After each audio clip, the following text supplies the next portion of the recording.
हुआ तो उसके पिता ने भी उसे शिक्षा ग्रहण करने के लिए एक आश्रम में भेजा।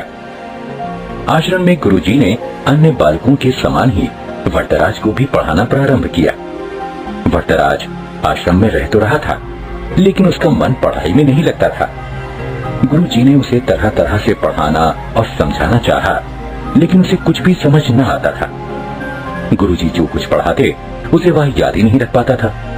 उसकी ऐसी स्थिति देखकर आश्रमवासी बच्चे उसे मंद बुद्धि कहकर चिढ़ाने लगे। इसी प्रकार 5 वर्ष बीत गए। धीरे धीरे उसके सहपाठी उससे आगे बढ़ते गए, पर वरदराज वहीं का वहीं, वह कुछ भी विशेष न सीख सका था।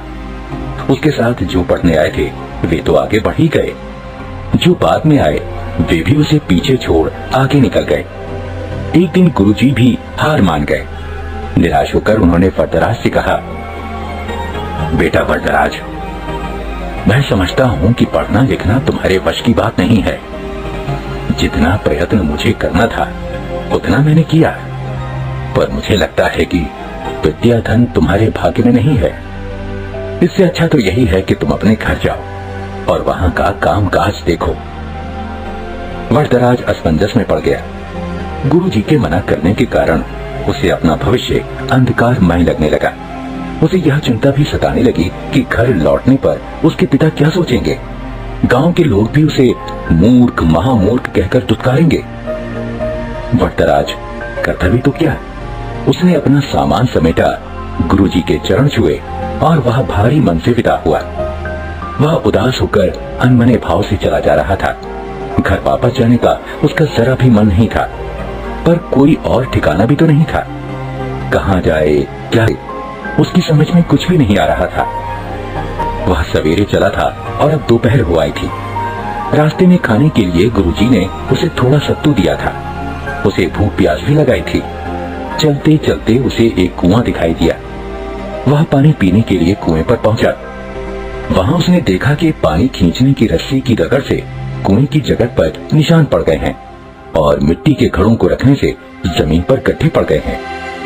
यह दृश्य वरदराज के मस्तिष्क में बिजली की तरह कौंध गया। उसने विचार किया कि जब रस्सी की बार बार रगड़ खाने से कठोर पत्थर पर निशान पड़ सकते हैं, तो क्या लगातार परिश्रम करने से मैं विद्वान नहीं बन सकता? बस फिर क्या था, वरदराज के मन में आशा की किरण जगी। वह बुदबुदाने लगा, मैं भी लगातार परिश्रम करूंगा, अपने पाठों को मन लगाकर बार बार पढ़ूंगा और उन्हें याद करूंगा। फिर देखता हूँ कि मुझे विद्या कैसे नहीं आती। वरदराज ने कुएं पर हाथ मोड़ा और गहरी सांस लेकर आगे की ओर बढ़ा। अब वह सभी प्रकार की चिंताओं से मुक्त था, इतना कि उसे भूख प्यास की भी चिंता नहीं रही थी।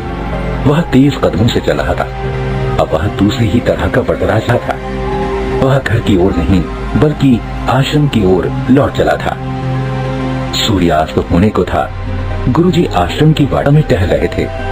तभी उन्होंने वरदराज को आते हुए देखा। उन्हें लगा कि शायद आश्रम में कुछ छूट गया हो, जिसे लेने वह लौटा है। वरदराज ने गुरुजी के पास पहुंचकर उनके चरण स्पर्श किए। गुरुजी ने प्यार से पूछा, क्या बात है बेटा, क्या तुम्हारा कुछ सामान छूट गया जिसे लेने तुम्हें लौटना पड़ा? वरदराज नम्रता पूर्वक बोला, हाँ गुरुजी, मेरी विद्या यही छूट गई है, जिसे इस बार मैं अवश्य लेकर जाऊंगा। अब मेरी आंखें खुल गई हैं। मैंने निश्चय किया है कि मैं पूरी लगन और परिश्रम से पढ़ूंगा। अब कभी आपको निराश होने का अवसर नहीं दूंगा। गुरुजी का दिल पसीज गया। उन्होंने वरदराज को गौर से देखा। उसकी आंखों में चमक थी। गुरुजी ने इतना भर ही कहा, तुम जो कुछ कह रहे हो, यदि उसे कर दिखाओगे तो मुझे बड़ी प्रसन्नता होगी। वरदराज ने पढ़ाई प्रारंभ की। अब तो उसकी भूख और नींद पता नहीं कहाँ गुम हो गई थी। वह देर रात तक पढ़ता और प्रातः सबसे पहले उठ जाता। वह अपना एक क्षण भी व्यर्थ न गवाता। उसने दिन रात एक कर दिए। इसका प्रभाव यह हुआ कि जो पाठ याद करना उसे पहाड़ पर चढ़ने के समान कठिन लगता था, अब वही सरल लगने लगा था।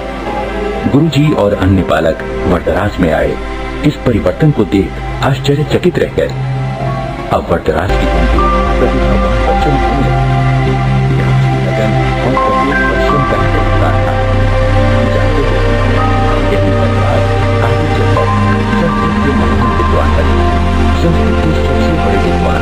पाँव होने के बाद